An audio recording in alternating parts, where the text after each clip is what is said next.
అందరికీ నమస్కారం. Teacher eligibility test TET paper 2 Telugu paper రాయటానికి ఎవరైతే అభ్యర్థులు సిద్ధమవుతున్నారో వారి కోసం టీశాట్ సమర్పిస్తున్న తెలుగు క్లాసులు ఇవి.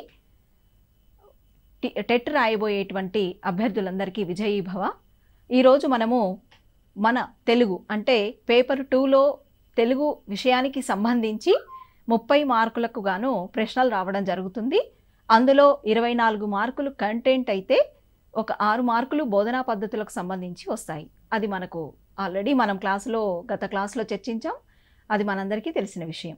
ఇక ఈరోజు మనము అక్షర విభాగము అంటే మనకు సిలబస్లో ఉన్నటువంటి కొన్ని అంశాలు, ఇప్పుడు వర్ణమాల దగ్గర నుంచి మొదలు పెడితే ధ్వని క్రమం కానివ్వండి, ఆ తర్వాత వర్గయుక్కులు కానివ్వండి, పరుషాలు, సరళాలు, ద్విత్వ, సంయుక్త, సంశ్లేష అక్షరాలు, ఇట్లా అన్ని రకాల అంశాల గురించి చర్చించుకుందాం. మొదట అసలు భాష అంటే భాషించబడినది భాష. భాష లేకుండా మానవ మనుగడను మనం ఊహించడం చాలా కష్టం, చాలా ఇబ్బందిగా అనిపిస్తుంది. భాష వలననే మనిషి సమాజంలో ప్రత్యేకంగా కనిపించడం జరుగుతూ ఉంది. ప్రత్యేకమైనటువంటి స్థానాన్ని కల్పించిన భాష గురించి, భాష అసలు ఎట్లా అంటే ఏం అక్షరాలతో ఈ భాష ఏర్పడింది అనేది మనం ఒకసారి చూద్దాం. భాషింపబడినది భాష అనుకున్నాం. భాష అంటే ధ్వని అనుకోవచ్చు. ధ్వని నుంచి అంటే ధ్వని నుంచి శబ్దము, శబ్దం నుంచి అర్థము స్ఫురిస్తుంది. ఇక్కడ మనకు ఎట్లా మరి అవి అనేది మనం ఒకసారి చూస్తే, భాషకు మూలం ధ్వని అనుకున్నాం. ధ్వని నుంచి శబ్దం, శబ్దం నుంచి అర్థం స్ఫురిస్తుంది. అంటే ఇక్కడ ధ్వని అనే మాటకు అసలు ఏంటి అని చూసినప్పుడు చప్పుడు, శబ్దం అంటే కొన్ని శబ్దాలకు అర్థయుతమైనటువంటి శబ్దాలు కొన్ని ఉంటాయి, కానీ కొన్ని చప్పులలాగా ఒక బాటిల్ కింద పడేయడం, లేకపోతే ఒక ప్లేట్ కింద పడేయడం, వాటికి అవి చప్పుళ్ళు. మాట్లాడేటువంటి అంటే ఒక అర్థవంతమైనటువంటి భాష మాటలు ఏవైతే ఉన్నాయో అది మనకు శబ్దం అన్నమాట. ఇక్కడ మనం అర్థం చేసుకోవాల్సింది అంటే అర్థవంతమైనటువంటి పదాలతో భాష ఏర్పడుతుంది. భాష విషయంలో ధ్వని అంటే నోటితో పలికేది. భాష విషయంలో ధ్వని అంటే నోటితో పలికేది. అట్లాగే భాషా ధ్వనులకు చెందిన అక్షరాల గుర్తుల పట్టిక అంటే ఇప్పుడు మనం వర్ణమాల అంటాం, అక్షరమాల అంటాం కదా. అట్లా భాషా ధ్వనులకు చెందిన అక్షరాల గుర్తుల పట్టిక మనం అంటాం మామూలు వ్యవహారికంలో. అటువంటి అంటే గుర్తులు మనం మాట్లాడేటువంటి పదాలు, వాక్యాలు ఏవైతే ఉన్నాయో అవన్నీ నిర్మితం ఎలా అవుతాయి? అక్షరాలతో నిర్మితం అవుతున్నాయి. అసలు ఏం అక్షరాలు అంటే అందరికీ తెలిసిందే వర్ణమాల, అక్షరమాల. మనం అక్కడి నుంచే మొదలు పెడతాం మన విద్యాభ్యాసం అంతా. కాకపోతే ఒక్కసారి అంటే దీంట్లో అసలు ఎట్లా ఉంది వర్ణమాలలో కొన్ని అంటే ఎప్పుడో చదివి ఉంటాం కాబట్టి ఒకసారి అందులో ఉన్నటువంటి వివిధ అంశాలని చూద్దాం. ఇక్కడ మామూలుగా వర్ణమాల లేదా అక్షరమాల అంటే అక్షరాల గుర్తుల పట్టిక. ఇది మనకి 6వ తరగతిలో కూడా ఉన్నటువంటి పాఠ్యాంశాలు మీరు గమనిస్తే ఒక్కో పాఠ్యాంశం తర్వాత, ఉదాహరణకి 1వ పాఠం అభినందన కానివ్వండి, ఆ తర్వాత ఉన్న స్నేహబంధం కానీ, ఇట్లాంటి పాఠాల తర్వాత కూడా మనకు ఇవ్వడం జరిగింది. అంటే మనం సిలబస్లో భాగంగా ఖచ్చితంగా వీటిని ఒకసారి మళ్ళీ మెమరైజ్ చేసుకోవాల్సిన అవసరం ఉంది. ఇక్కడ ఆ అనేది ఒక ధ్వనిని తెలిపే గుర్తు. ఆ అనేది ధ్వనిని తెలిపే గుర్తు. అ అనేది ఒక వర్ణం. ఆ అనేది ఒక వర్ణం. ఇక్కడ వర్ణము, అక్షరము కొంచెం మీరు గమనించాలి.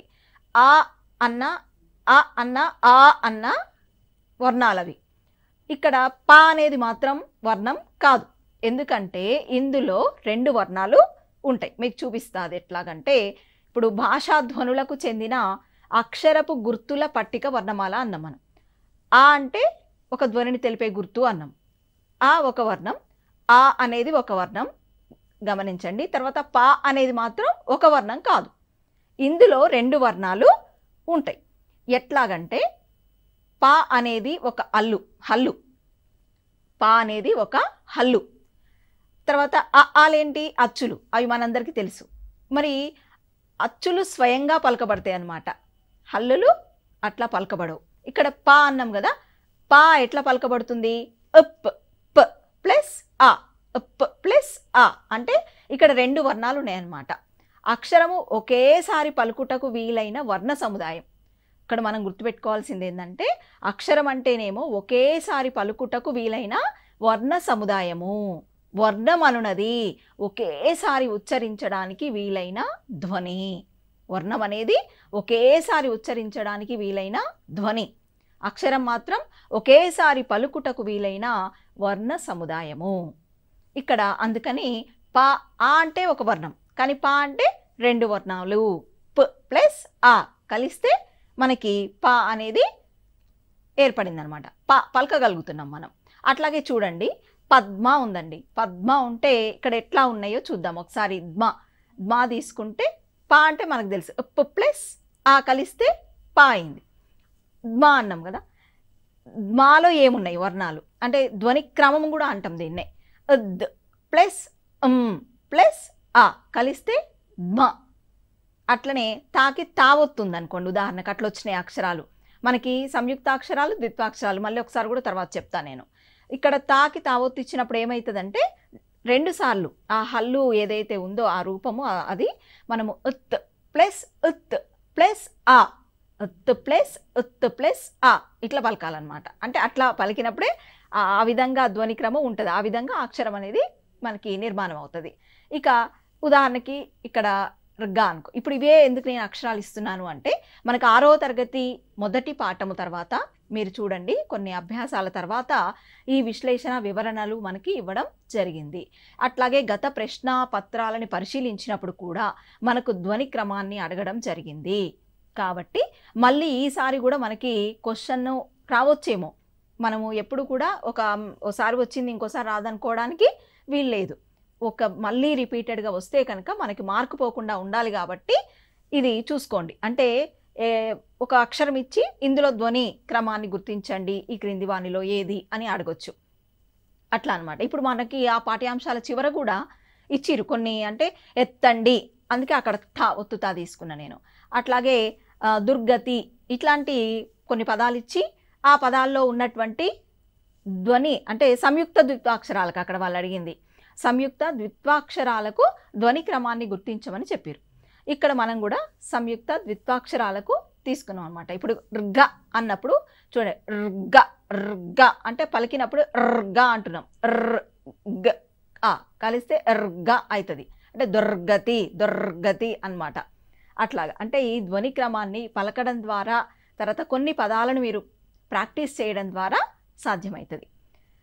ఊరికే ఒకటి 2 చూస్తే లేదా అట్లా తెలియదన్నమాట. అంటే ఎప్పుడైనా కూడా వ్యాకరణం మీరు నేర్చుకునేటప్పుడు 1కి 2 సార్లు వినాలి, అంతకు మించి అభ్యాసం చేయాలి. సాధన వల్ల బాగా వ్యాకరణం మనకి పట్టుబడుతుంది అనమాట. ఇక్కడ సరే అక్షరం అంటే మనకి ఇప్పుడు అర్థమైంది, ఒకేసారి పలుకుటకు వీలైనటువంటి వర్ణ సముదాయము. ఇంకా మామూలుగా అయితే మనం ఎప్పటి నుంచో చదువుతూ ఉన్నాం. అక్షరము అంటే క్షరం కానిది అని, అంటే నాశనము కానిది అని అర్థం. అంటే స్థిరంగా ఉండేది అనే కదా. అట్లాగా అయితే తెలుగులో వర్ణాలు ఎన్ని అని అంటే మళ్ళీ అంటే ఇక్కడ మనం అక్షరాన్ని వర్ణము ఓనము అన్నీ మళ్ళీ పర్యాయ పదాలుగానే చెప్తూ ఉంటాం. తెలుగులో వర్ణాలు 56. అయితే ఇక్కడ మరి వర్ణము అని ఎందుకు ప్రత్యేకించి చెప్పుకుంటున్నామంటే మామూలుగా పద్మలో ఎన్ని అక్షరాలు ఉన్నాయంటే ఎవరైనా చెప్తారు 2 అక్షరాలు ఉన్నాయి అని చెప్పి. రామాలో ఎన్ని ఉన్నాయంటే 2 అక్షరాలు అని ఎవరైనా చెప్తారు.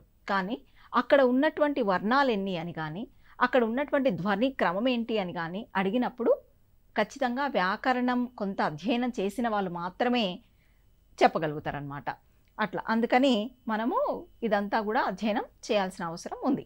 తెలుగులో వర్ణాలు 56. నిజానికి పరవస్తు చిన్నయ్య సూరి గారి వ్యాకరణ ప్రకారము వారి ప్రకారం మనకు అచ్చ తెలుగు వర్ణాలు 36 అన్నమాట.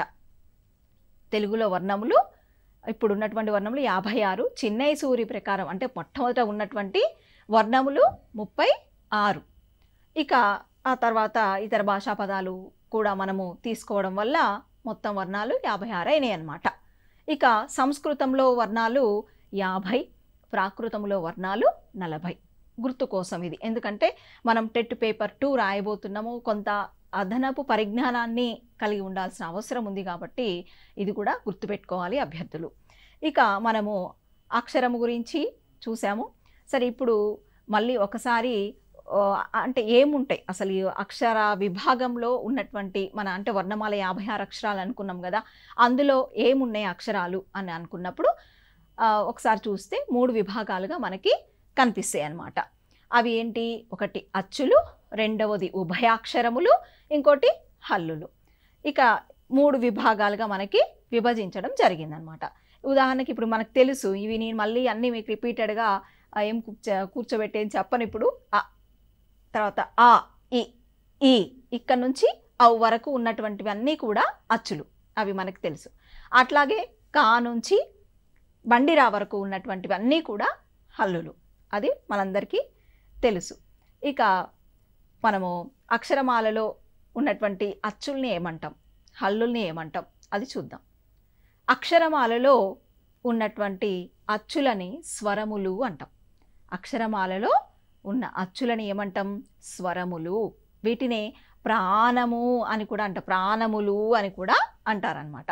ఇక్కడ ఎందుకు అంటున్నాం మరి స్వరములు అని ఎందుకు అంటున్నాం, ప్రాణములు అని ఎందుకు అంటున్నాం అంటే, స్వయంగా అంటే స్వతంత్రంగా రాజిల్లుతాయి, అవి స్వతంత్రంగా పలుకబడతాయి కాబట్టి స్వరాలైనవి. ఇప్పుడు మనకు అంతరిక్షాన్ని చూసినప్పుడు కూడా నక్షత్రాలని చిన్నప్పటి నుంచి చదువుతాం, అది కూడా నక్షత్రాలు స్వయం ప్రకాశకాలు అని. అట్లాగే మొక్కల్ని గురించి చదువుతాం స్వయం పోషకాలు అని, అంటే వాటికవే స్వతంత్రంగా ఉంటాయి అవి. అట్లాగే ఇక్కడ కూడా మనకి అక్షరాలలో అచ్చులు స్వరములు అంటాం. ఎందుకు అంటే స్వతంత్రంగా రాజిల్లేవి కాబట్టి అవి స్వరాలు అయ్యాయి. ఇతర హల్లులకు ప్రాణం అవి, అంటే ఇప్పుడు అచ్చు లేకుండా మనం హల్లుల్ని పలకలేం తెలుగు భాషలో, కాబట్టి ఇతర హల్లులకు ప్రాణం కాబట్టి ఇవి ప్రాణాలు అయ్యాయి.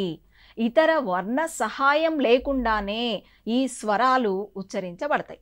ఇతర వర్ణ సహాయం లేకుండానే ఈ స్వరాలు అంటే ఇక్కడ అచ్చులు ఉచ్చరించబడతాయి అన్నమాట. అయితే స్వరాల సహాయం చేత పలుకబడేవేంటి? హల్లులు. స్వరాల సహాయం చేత పలుకబడేవి హల్లులు. స్వరాలు కూడనప్పుడు హల్లులు ఎలా ఉంటాయి? ఇందాక చెప్పాను నేను, ఉప్, ఉక్, ఉగ్, అన్ ఇట్లా ఉంటాయి అన్నమాట. అవి పలకడం కూడా మనకి కష్టమవుతుంది.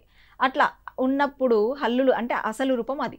అవి ఎప్పుడైతే అచ్చులతో కలుస్తాయో అప్పుడు అసలు హల్లుగా పలకడానికి, ఒక అక్షరాన్ని పలకడానికి మనకి సాధ్యమవుతుంది.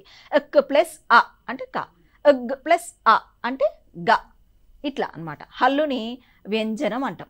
అంటే ఆ స్వరాల సహాయంతో పలుకబడుతున్నాయి కాబట్టి హల్లులని మనము వ్యంజనం అంటాం. అంటే హల్లులను వ్యంజనాలు అంటాం అన్నమాట. ఇంకా ప్రాణులను కూడా అంటాం. వీటికే ఇవి పర్యాయ పదాలు అన్నమాట.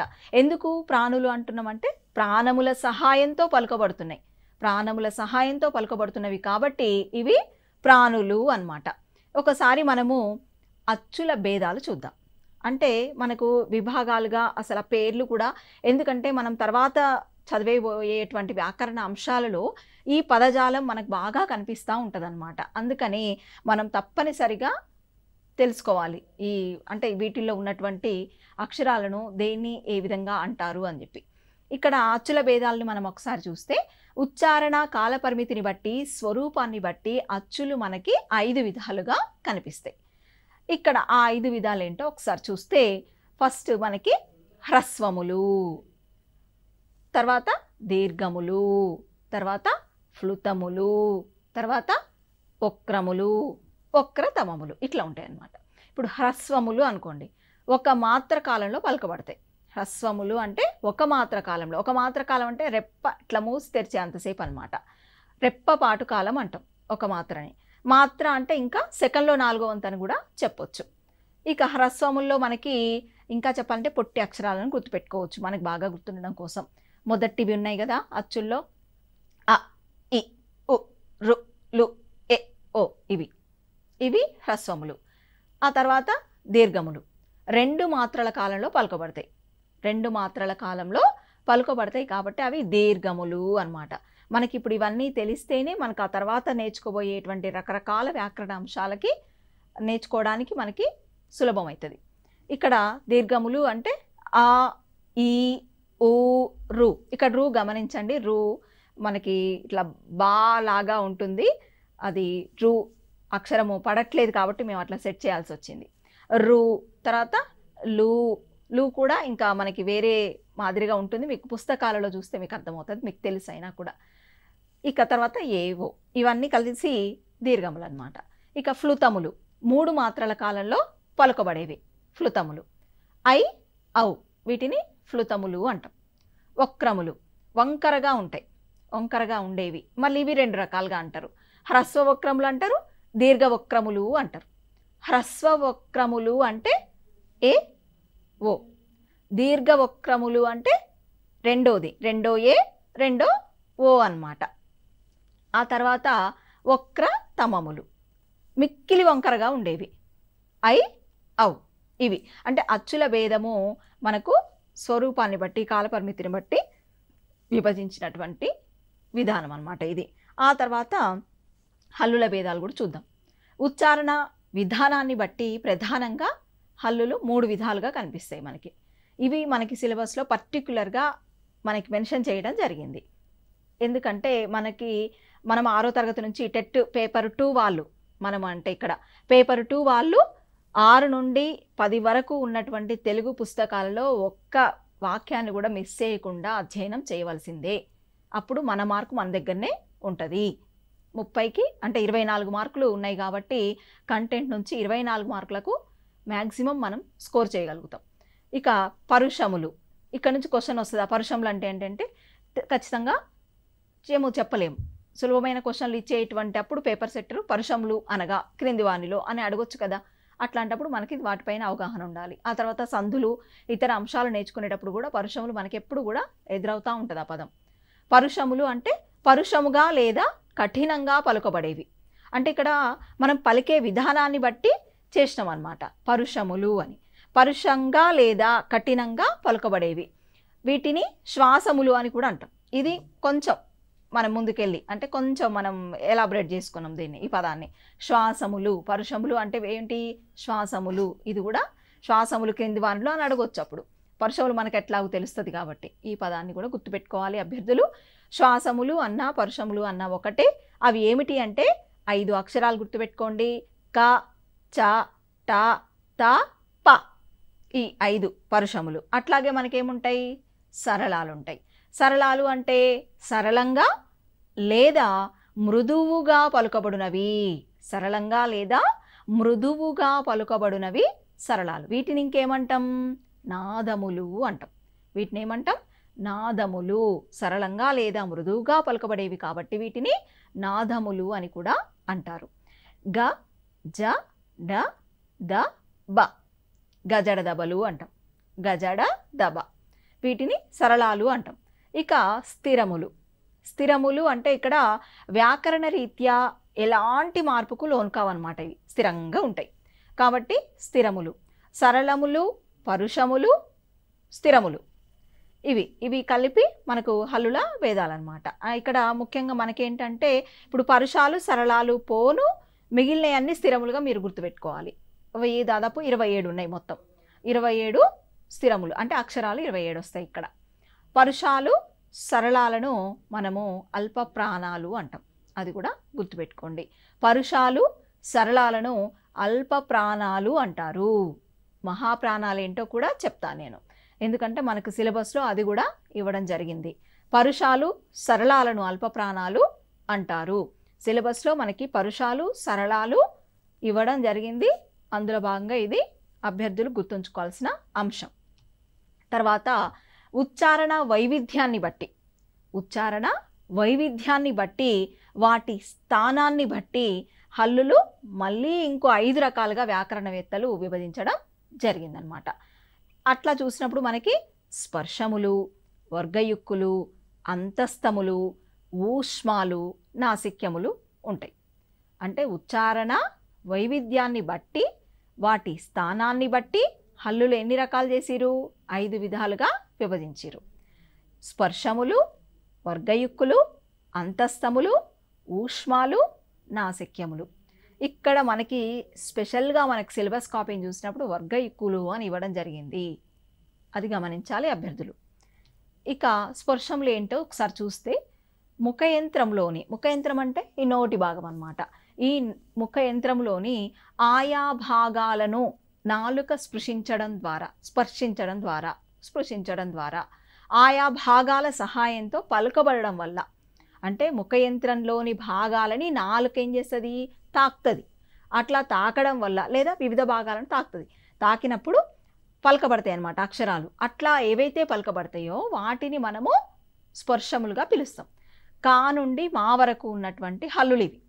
ఇంకా మనం ఈజీగా గుర్తుపెట్టుకోవడానికి అంటే కా చాటా తాప ఆ సీక్వెన్స్ గుర్తుపెట్టుకుంటే అక్కడ వచ్చే అక్షరాలు కా వర్గం అనుకోండి, కా ఖ గ ఘ ఎన్య. అట్లాగే చా వర్గం అనుకోండి, చా చ. మళ్ళీ చాలు కూడా మనకి దంత్య చాజాలు ఇవన్నీ మీకు మళ్ళీ తర్వాత క్లాసులో ఉన్నాయి. కాబట్టి ఇక్కడ చూసుకోండి, దంత్య చాజాలు అవన్నీ అంటే వెనకటి అంటే 56 అక్షరాలలో మనకి కనిపిస్తాయి. మీరు ఒక్కసారి 6వ తరగతి పుస్తకం కూడా చూడండి, అందులో మీకు మంచిగా ఇవ్వడం జరిగింది లిస్ట్ అంతా కూడా. మా వరకు మొత్తానికి ఇవి చా వర్గం అంటే చాచ జాజ ఇని ఇట్లాంటివి అన్నమాట. ఇంకా పా వర్గం అంటే పాప బాభ మా ఇట్లాంటివన్నీ కూడా ఇవన్నీ ఏంటి, స్థిరములు అన్నమాట, స్పర్శములు. మొత్తం ఇక్కడ మనకి ఇవి కా నుండి మా వరకు ఉన్నటువంటి హల్లులు అనేది గుర్తుపెట్టుకోవాలి స్పర్శములు అంటే. ఇంకా ఏంటి అంటే మనము నెక్స్ట్ చూద్దాం వర్గయుక్కులు అంట ఇందాక అల్ప ప్రాణాలు అనుకున్నాం, పరుషాలు సరళాలని అల్ప ప్రాణాలు అనుకున్నాం. ఇక్కడ వర్గయుక్కులు మహాప్రాణాలు అంటే గుర్తుపెట్టుకోండి. ఖ ఘ ఛ ఝ ఠ ఢ ధ థ ఫ భ ఇవన్నీ అంటే కింద జటా ఉన్నాయి అన్నీ గుర్తుపెట్టుకోండి. ఇవన్నీ సంస్కృతం నుంచి రావడం జరిగింది. ఈ 10 అక్షరాలను మనము మహాప్రాణాలుగా చెప్తుంటారనమాట.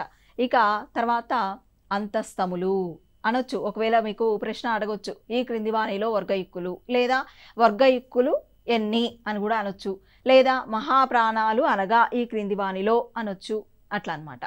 తర్వాత అంతస్తములు అనుకోండి, అంతస్తములు తీసుకుందాం. అంతస్తముల్లో స్పర్శాలకి ఊష్మాలకు మధ్యన ఉన్నవి అంటాం. ఊష్మాలు వస్తాయి మనకి నెక్స్ట్ తర్వాత వస్తాయి.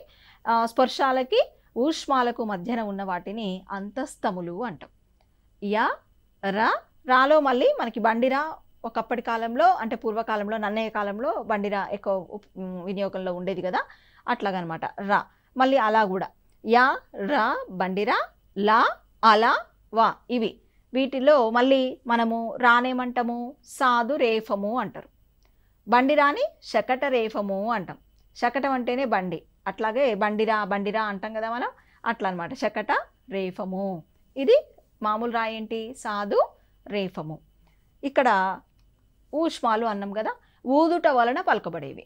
ఊదడం వల్ల అంటే బయటికి గాలి ఊతాం అనమాట. ఈ పలికేటప్పుడు ష ష ఫస్ట్ ష ష స హ ష ష స హ అంటే గాలి బయటకు వస్తుంది అనమాట. అంటే ఊదుట వల్ల పలకబడతాయి కాబట్టి అవి ఊష్మాలు. ఇక నాసిక్యములు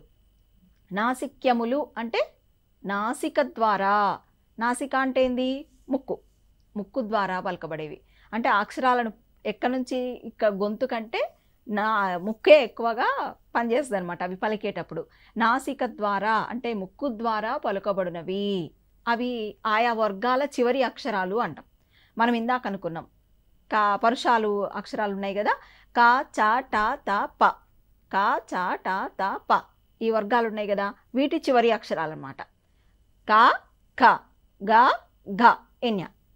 తర్వాతకి చ చ జ జ ఎని. తర్వాత టా అనుకోండి, ట ట డ ఢ నా ఇట్లా అనమాట. ట ట డ డ ఇట్లా తర్వాత ఉన్నటువంటి వర్ణం ఇట్లా. అంటే ఇక్కడ మనకు వచ్చే అన, తర్వాత ప ప భ భ మ నా, తర్వాత కా చా టా తా ప కదా. ఇట్లా 5 వర్ణాల్లో మనకేమొస్తాయి, ఇన్యా వస్తుంది, ఇని వస్తుంది, తర్వాత అనా వస్తుంది, నా వస్తుంది, మా వస్తుంది అనమాట. ఇవి గుర్తుపెట్టుకోండి, మనకు రాసినప్పుడు ఇంకా ఈజీగా వస్తాయి. తర్వాత నెక్స్ట్ చూస్తే కొన్ని అక్షరాలలో 2 ఏసి కానీ 3 ఏసి కానీ హల్లులు మనకు కలిసి ఉంటాయి అన్నమాట. అంటే ఇక్కడ ఎట్లా ఇవి కూడా మనకి సిలబస్లో అడిగిరనమాట. ద్విత్వాలు, సంయుక్తాలు, సంశ్లేషాక్షరాలు అని చెప్పేసి. కాబట్టి ఇవి కూడా మనం చూద్దాం ఒకసారి. ద్విత్వాక్షరము అంటే ఒక హల్లుకు అదే హల్లుకు చెందినటువంటి ఒత్తు చేరుతుంది. అంటే దేని ఒత్తు దానికే వస్తుంది. ఏ అక్షరం ఒత్తు ఆ అక్షరానికే వచ్చినప్పుడు దాన్ని ఏమంటాం? ద్విత్వము అంటాం. కాకి కావొత్తు, చాకి చావొత్తు, పాకి పావొత్తు, అట్లా అన్నమాట. ఇవి ద్విత్వాలు. అక్క, నక్క, లేకపోతే పచ్చడి, పప్పు, ఇట్లా. తర్వాత నెక్స్ట్ సంయుక్తాలు. ఒక హల్లుకు వేరే హల్లుకు చెందిన ఒత్తు చేరిందనుకోండి, దాన్ని సంయుక్తాక్షరం అంటాం. ఇప్పుడు నాకు యావొత్తు, కాకు రావొత్తు, అట్లా. అంటే వేరే ఒక అక్షరానికి వేరే అక్షరానికి సంబంధించిన ఒత్తు రావాలి. ఇక సంశ్లేషాక్షరం. ఒక హల్లుకు ఒకటి కంటే ఎక్కువ హల్లులకు చెందిన ఒత్తులు చేరితే దానిని సంశ్లేషాక్షరం అంటారు. ఒక హల్లుకు ఒకటి కంటే ఎక్కువ హల్లులకు చెందిన ఒత్తులు చేరుతాయి ఇక్కడ. అంటే చూడండి, ఇప్పుడు ఉదాహరణకి క్ష్మి, లక్ష్మి, క్ష్మి అనుకోండి, అక్కడ ఓకే అది వచ్చేసి ఒత్తు. తర్వాత సరే లక్ష్మి కంటే ఇది ఈజీగా అర్థమవుతుంది. చూడండి, జ్యోత్స్న అనుకోండి, జ్యోత్స్నాలో సా ఒత్తుంది, మళ్ళీ ఇక్కడ నా ఒత్తుంది, ఎట్లా అనమాట. అంటే సంశ్లేషాక్షరాలకు ఎక్కువ ఒత్తులు, అంటే ఒక అక్షరానికి 2 అంతకంటే 1 లేదా ఎక్కువ హల్లులకు చెందినటువంటి ఒత్తులు ఉంటాయి. మ్యాక్సిమం 2 ఒత్తులతో మనకి ఎక్కువగా పదాలు కనిపిస్తూ ఉంటాయి అన్నమాట. సరే, ఇక మనకి ఇట్లా చూసినప్పుడు చాలా ఉత్పత్తి స్థానాన్ని బట్టి కూడా మనకు వర్ణాలు అనేవి చేయడం జరిగింది. మళ్ళీ 9 విధాలు అని చెప్పి కంఠ్యములు, తాళవ్యములు, ఓష్ట్యములు, ఆ తర్వాత మూర్ధన్యములు, దంత్యములు, ఇక అనునాసికములు, కంఠతాళవ్యములు, కంఠ్యోష్ట్యములు, దంతోష్ట్యములు అని. ఇవన్నీ కూడా అంటే వీటిపైన ఇవి బాగా అంటే ఒక ఐడియా ఉండాలి, సిలబస్లో ఉన్నాయి కాబట్టి ఈ ఉత్పత్తి స్థానాన్ని బట్టి కూడా ఎట్లా పలుకుతాం అనే ఉద్దేశంతో అంతే ఇవి మీకు చెప్పడం. ఇక మొత్తానికైతే మీకు ముఖ్యమైనవి ద్విత్వ, సంయుక్త, సంశ్లేష, ఆ తర్వాత అక్షరాలు, దాంతోపాటుగా వర్గయుక్కులు, ప్రధానంగా పరుషాలు, సరళాలు, ఆ తర్వాత అసలు అచ్చులు, హల్లులు, ఉభయాక్షరాల గురించి మనం చెప్పుకోలేదు. ఉభయాక్షరాలు అంటే సున్నా, అరసున్నా, విసర్గ, అదొకటి గుర్తుపెట్టుకోవాలి అభ్యర్థులు. మనకు అరసున్నా అనేది మనము సంస్కృతం నుంచి తీసుకొచ్చుకున్నాం. మనకి సున్నా, విసర్గ, అరసున్నా 3 కలిపి ఉభయాక్షరాలు. ఈ అచ్చులు, హల్లులు, ఉభయాక్షరాలు ఈ మొత్తం కలిపి మనకి 56 అక్షరాలుగా కనిపిస్తాయి అన్నమాట. కాబట్టి ఈ మొత్తం వర్ణమాల అంటే అక్షర విభాగాన్ని అభ్యర్థులు గుర్తుంచుకోవాలి, ఒకసారి అధ్యయనం చేయాల్సినటువంటి అవసరం ఉంది. అయితే ఇప్పటివరకు మనం చూసిన దాంట్లో మనకి ప్రధానంగా గత ప్రశ్నాపత్రాలను చూసినప్పుడు మనకు వచ్చిన క్వశ్చన్స్ ఏంటి అంటే ధ్వని క్రమం అడిగినటువంటి పరిస్థితి ఉంది. అది మనం అనుకున్నాము. క్ష్మి ఇచ్చి దాంట్లో ఎట్లా అని చెప్పేసి, లేక ఇంకో వర్ణం ఇవ్వచ్చు, స్త్రీ అనొచ్చు. స్త్రీ అన్నప్పుడు ఉస్ ప్లస్ ఒత్తు ప్లస్ అట్లా స్త్రీ, స్త్రీ ప్లస్ ఈ స్త్రీ అవుతుంది, అట్లా అనమాట. అంటే ఈ వర్ణాలు ధ్వని క్రమాన్ని గుర్తించడం, దీని మీద ప్రశ్నలు గతంలో అడగడం జరిగింది కాబట్టి దృష్టి పెట్టాలి. ఆ తర్వాత మనకి ఇంకా ఈ వర్గయుక్కులకు సంబంధించి కూడా అడిగే పరిస్థితులు కొన్ని కనిపిస్తున్నాయి. అంటే మహాప్రాణాలు ఏవి అనేది క్వశ్చన్ అడగొచ్చు అనమాట. మహాప్రాణ అక్షరాలు లేదా వర్గయుక్కులు అనగా ఈ క్రింది వాణిలో అని చెప్పేసి, తర్వాత పరుషాలు ఈ క్రింది వాణిలో అని అడగొచ్చు. లేకపోతే ఏదైనా ఒక సంధి సూత్రాన్ని ఇచ్చినప్పుడు ఇక్కడ పరుషాలకు ఏవి ఆగమంగా లేదా ఆదేశంగా వస్తాయి అని అడిగినప్పుడు సరళాల ఏ వస్తున్నాయి అనేది కూడా మనము గసడ దవాదేశ సంధి ఉందనుకోండి, అక్కడ ఏవి ఆదేశంగా వస్తాయి, పరుషాలకి సరళాలు వస్తాయి, అట్లా అనమాట. అవి అట్లా కూడా అంటే క్వశ్చన్ ఏ విధంగా అడిగినా కూడా మనకి ప్రాథమికమైనటువంటి పరిజ్ఞానం ఉండాలి. అందుకోసం ఇవన్నీ ఈ పదజాలం గురించి మనము తర్వాత వర్ణమాల గురించి ఒక చిన్న తరగతిని అధ్యయనం చేసినాం అనమాట. కొన్ని అంశాలను చర్చించినాం ఈరోజు. తర్వాత అనునాసికములు కూడా మీరు గమనించండి, అక్కడ కొంచెం మీకు అంటే టైపింగ్లో మీకు ఇన్యా, ఇని, అన, నా, మా కచడ తపల్లో చివరి అక్షరాలు, ఆ వర్గ చివరి అక్షరాలు అనేది ఒకటి గుర్తుపెట్టుకోండి. ఎక్కువ అనునాసికాలకు సంబంధించి కూడా ముక్కుతో పలుకుతారనే విషయాన్ని గుర్తుపెట్టుకోండి. ఇట్లా రకరకాల అంశాలు ఒక్కొక్కటి చదువుతూ దాన్ని రిపీట్ చేసుకుంటూ ఉండండి. ప్రధానంగా మర్చిపోతూ ఉంటాం, ఇవి సులభమే అనిపిస్తుంది, మళ్ళీ మనం ఆ బిట్టు చేసేటప్పుడు ఇంత చిన్న బిట్టు పోగొట్టుకున్నామా అనేటువంటి పరిస్థితిని రాకుండా అభ్యర్థులు చూసుకోవాలి. ఓకే, ఈరోజు ఇంతటితో ముగిస్తూ మరో క్లాస్లో మరికొన్ని అంశాలు చర్చిద్దాం. అందరికీ నమస్కారం.